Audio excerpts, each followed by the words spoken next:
ఆ పైన గ్రౌండ్ లో ఉన్న వాళ్ళందరూ కూడా కూర్చోవాలి. పైన కూడా మనకు 2 LED స్క్రీన్స్ ఉంటాయి, ఇక్కడ కూడా 2 LED స్క్రీన్స్ ఉంటాయి. దాదాపు ఇంకా 2.5 గంట కార్యక్రమం ఉంటుంది కాబట్టి మీరందరూ కూడా ఎక్కడికక్కడ మీ స్థానాల్లో కూర్చోవాలి. ఎవరు ఇటువైపు రాదు, ఇక్కడ ఉన్న వాలంటీర్లు క్లియర్ చేసేసేయండి, ఇటు లోపలికి వచ్చేసేయండి. ఇక్కడ డిఎల్ క్లియర్ చేయండి. మీరు అందరూ కూడా ఇక్కడ ఎవరు నిలబడద్దు, అక్కడ కూర్చోండి, సెటిల్ కాండి. ఇక్కడ మిగతా ఎవరు నిలబడద్దు, భక్తులు ఎవరికి ఇబ్బంది పడద్దు. మీ అందరు కూడా నీళ్ల ప్యాకెట్లు, ప్రసాదము మీ అందరు కూడా మీ సీట్లలో ఇవ్వడం జరిగింది. ఒకవేళ ఎవరికైనా నీళ్ళు అవసరమైతే బయట నుంచి వచ్చే ఇబ్బంది కాబట్టి భక్తులు సర్దుకోవాలి. ఇప్పుడు చాగంటి కోటేశ్వరరావు గారు బ్రహ్మశ్రీ మనందరికీ తెలుసు, పెద్దలు వారి శ్రీరామచంద్రుడు అయోధ్య నుంచి మన దగ్గరకు వచ్చాడు. ఒక్కసారి అందరూ కూడా చేతులు పైకెత్తాలి. జై శ్రీరామ్, జై శ్రీరామ్, జై శ్రీరామ్, జై శ్రీరామ్, జై శ్రీరామ్. రామ లక్ష్మణ జానకి, రామ లక్ష్మణ జానకి, జై శ్రీరామ్, జై శ్రీరామ్.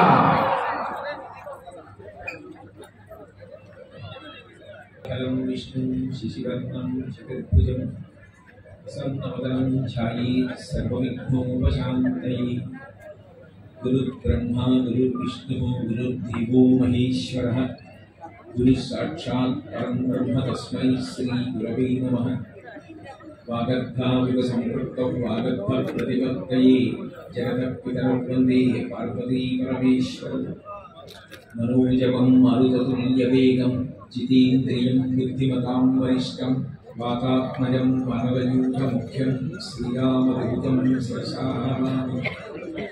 आपदामपहर्तारं दातारं सर्वसम्पदां लोकाभिरामं श्रीरामं भूयो भूयो नमाम्यहम्। हरिः ओं। परमेश्वर स्वरूप नमस्कार। మనకి సీతారామ కళ్యాణం అన్నది ఎంతో ప్రధానమైనటువంటి ఘట్టం.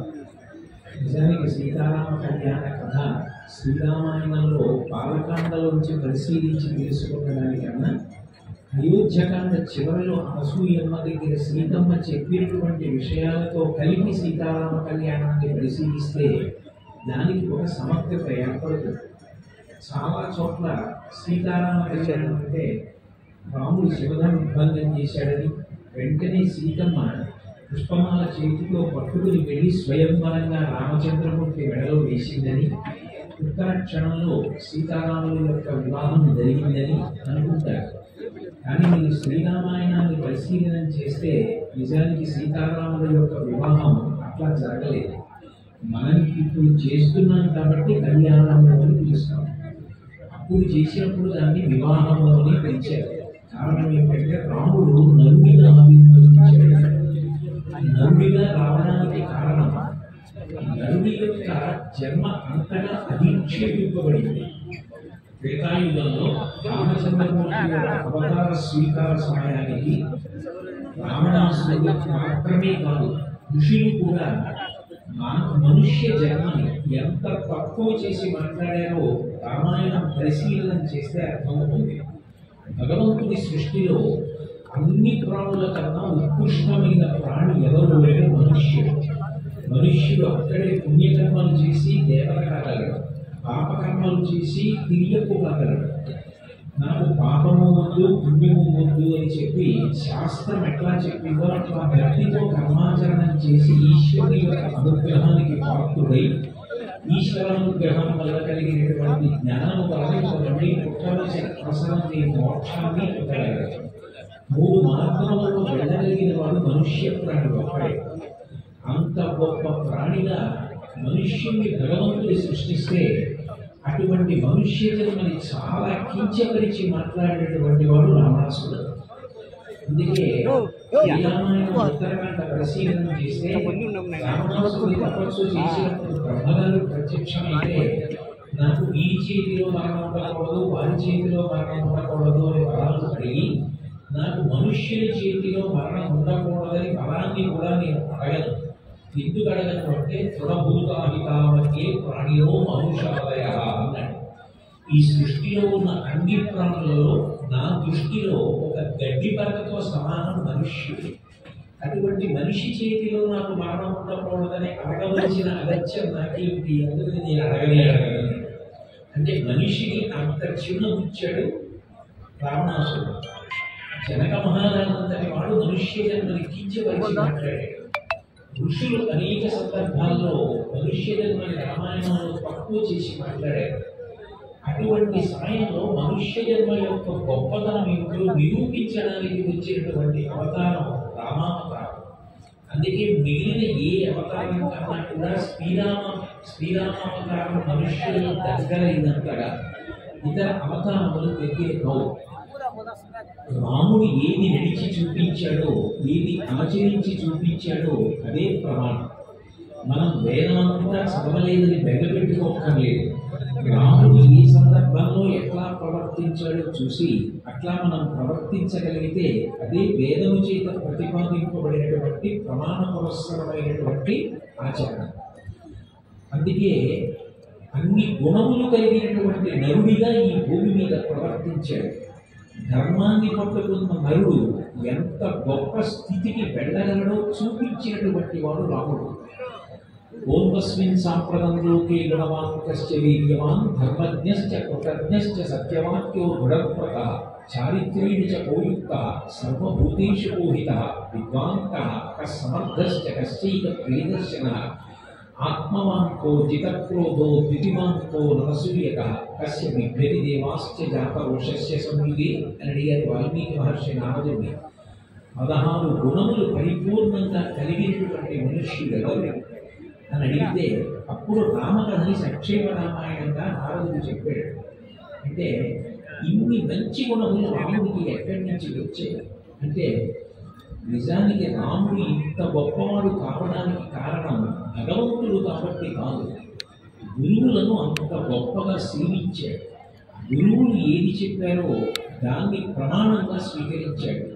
గురువు గారి దగ్గరికి వెళ్ళినప్పుడు రాముడు తరచుగా ఒక మాట మాట్లాడతాడు. గురువుగారు మీరు నాకు ఇది చేసి పెట్టండి అని ఎప్పుడు అడగవద్దు, మీరు నన్ను ఆజ్ఞాపించండి. గురువు లోకంలో ఆజ్ఞాపించగలిగిన వాడు, మిగిలిన వారు కాదు. మీరు మీకు కింకరుణ్ణి, దశరథ మహారాజు గారి కొడుకు, కాబోయే రాజు, ఇటువంటిది దృష్టిలో పెట్టుకోవద్దు. ఆజ్ఞాపని యథేష్టమై మీరు నన్ను ఏది ఆజ్ఞాపిద్దామనుకుంటున్నారో అది ఆజ్ఞాపించండి. మీరు చెప్పినది ఆజ్ఞగా స్వీకరించి దానిని ఔదలదాల్చి పాటించడం ఒకటే నా కర్తవ్యం తప్ప ఎప్పుడూ కూడా రామచంద్ర ఇది చేసి పెడతాను, ఇది అవుతుందా అని బ్రతిమాలేటటువంటి మాట ఎప్పుడూ వద్దు. మీరు ఆజ్ఞాపించదగిన వారు అని గురువుల యొక్క స్థితిని ఎంతో గౌరవించి గురువుల దగ్గర విద్యాభ్యాసం చేశాడు. అందుకే బాలకాండలో ఒక మాట అంటారు, సర్వే వేదవిదశూరాః సర్వే లోకహితే రతాః సర్వే జ్ఞానోపసంపన్నాః సర్వే సముదితా గుణైః. రాముడికి వశిష్ఠుడు పాఠం చెప్పినా, విశ్వామిత్రుడు పాఠం చెప్పినా, ఆ పాఠం చెప్పినప్పుడు విద్య కలిగిన కారణం చేత శక్తి కలుగుతుంది. ఆ శక్తి దుర్వినియోగం కాకుండా సమాజ హితానికి ఎలా ఉపకరించాలో అట్లా పాఠం చెప్పారు. ఒక వ్యక్తి ఒక వైద్యుడు అయ్యాడు అనుకోండి చదువుకుని, అప్పుడు ఆయనకి కొంత శక్తి వస్తుంది. అప్పుడు ఆ వైద్యుడు దాన్ని సమాజ హితానికి వాడాలి తప్ప కేవలం స్వార్థ ప్రయోజనానికి వాడుతున్నాడు అనుకోండి, ఇంత కష్టపడి పాఠం చెప్పి వైద్యుడిని చేసినటువంటి గురువులకు అపఖ్యాతి వస్తుంది. గురువులు చెప్పిన పాఠం వల్ల, విద్య వలన ఏ శక్తి విద్యార్థి పొందాడో దాన్ని కేవలం సమాజ హితమునకు మాత్రమే వాడేటట్టుగా జాగ్రత్త తీసుకుని పాఠం చెప్పారు. రాముడు, లక్ష్మణుడు, భరతుడు, శత్రుఘ్నుడు ఎన్ని చదువుకున్నారు అవన్నీ కూడా గుణములుగా మారాయి. గుణములుగా మారాయి కాబట్టి అనుష్ఠాన తత్పరుడు. ఏది చేసినా సరే ఇది నేను చెయ్యవచ్చా అని ఆలోచిస్తాడు. మీరు రామాయణం పరిశీలించండి, రామాయణంలో ఎప్పుడు రాముడు తన తీర్పు చెప్పవలసి వచ్చిన, ఎప్పుడు రాముడు తన ఆలోచనని నిర్ణయాన్ని చెప్పవలసి వచ్చిన, నేను చెప్తున్నానని చెప్పడం, శాస్త్రం ఇట్లా చెప్పింది కాబట్టి నేను చెప్తున్నానంటాడు తస్మాత్ శాస్త్రం ప్రమాణంతే కార్యాకార్య వ్యవస్థితౌ. ఒక పని చెయ్యాలా చెయ్యకూడదా అంటే శాస్త్రం ప్రమాణం. చెయ్యవలసిన పనిని ఎలా చెయ్యాలి అన్నది నిర్ణయించవలసి వస్తే కూడా దాన్ని నిర్ణయించవలసినది శాస్త్రం. శాస్త్రం అంటే వేదం. శాసనాత్ శంసనాత్ ఇది శాస్త్రం. శాసించి చెప్పేది రాజశాసనంలా ఉండేది వేదం. అటువంటి వేదాన్ని ప్రమాణం చేసుకుని తన నిర్ణయాన్ని వెలువరిస్తాడు. అందుకే రాముడి యొక్క ప్రవర్తన అంతా శాస్త్రీయంగా ఉంటుంది. ధర్మము తప్ప రాముడికి వేరొకటి అక్కర్లేదు. రాముడు అడుగు తీసి అడుగు వేశాడు అంటే ధర్మాన్ని ఆధారం చేసుకొని నడుస్తాడు. అటువంటి గుణములు కలిగినటువంటి నరుడిగా రామచంద్రమూర్తి వచ్చాడు. అయోనిజగా సీతమ్మ వచ్చింది. ఆమె నరకాంత కాదు. ఆమెని చెప్పుకుంది. అయోధ్యకాండ చిట్ట చివరలో అనసూయమ్మ దగ్గరికి వెళ్ళినప్పుడు తాను ఎట్లా లభించిందో జనక మహారాజు గారికి, జనక మహారాజు గారికి తనకి ఉన్న అనుబంధం ఏమిటో చెప్పింది.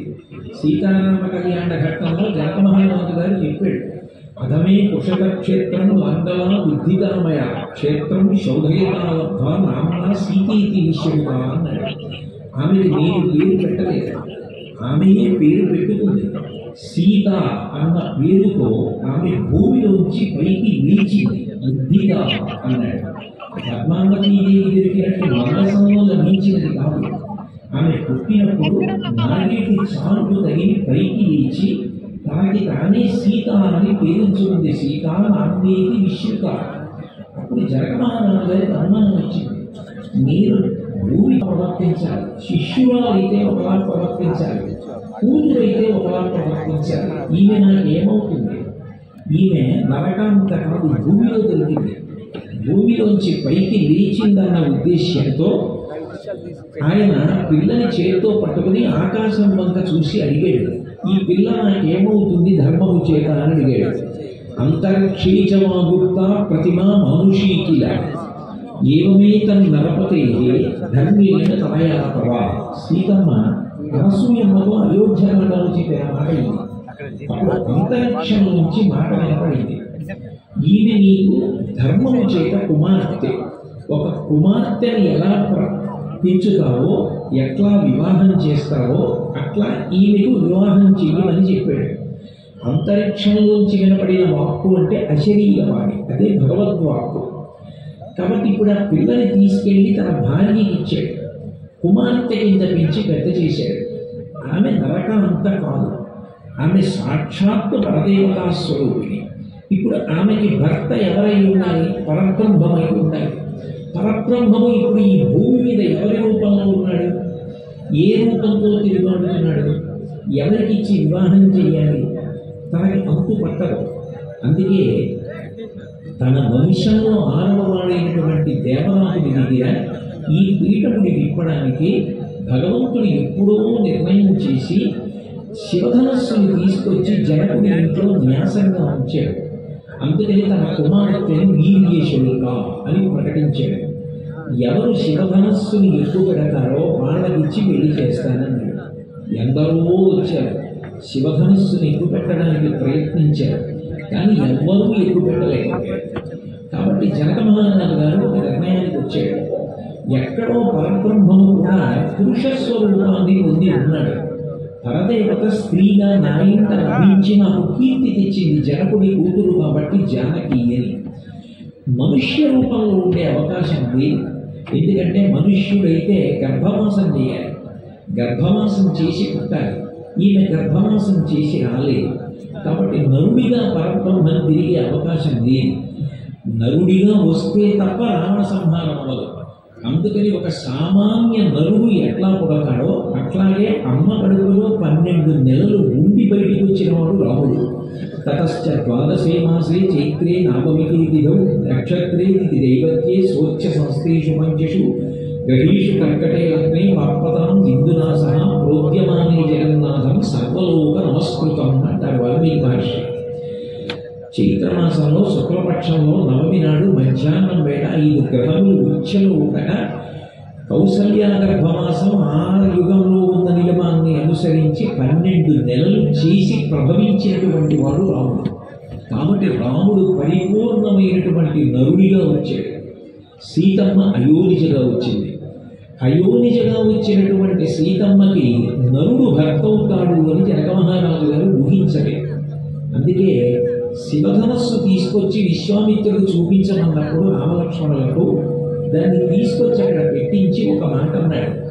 త్వగతిర్మానుషానాంచ ధనుషాస్య ప్రపూరణే ఆరోపణే సమాయోగే వేపనే తొలనే వివాహనాడు. పెద్ద పెద్ద వాళ్ళు ఎక్కువ పెట్టలేకపోయారు. ఒక నరుడు సామాన్యమైనటువంటి మనుష్యుడు రాముడికి నిగ్గు పెడతాడా? పైగా పరిహాసం ఆడాడు. త్వగతిర్మానుషానాంచ ధనుషాస్య ప్రపూరణే ఆరోపణే సమాయోగే వేపనే తొలనే వివాహం.